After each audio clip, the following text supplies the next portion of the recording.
தவக்கோலம் கொண்டு பெறும் தார்மீக பொருள் தந்தவன் தார்மீக பொருள் தந்தவன் ஆறுபடை வீடும் அருள் வழங்கும் முருகா அருகே நீ ஓடோடிவா மூவிரண்டு முகம் ஜொலிக்க 2 கரங்களுடன் ஆதரவு தரவோடிவா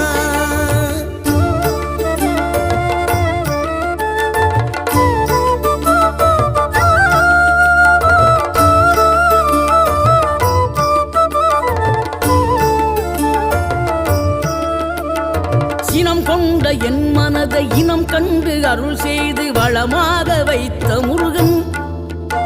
நீ பசு தேடும் கன்றனவே பசியோடு வந்த என்னை பறிவோடு காத்த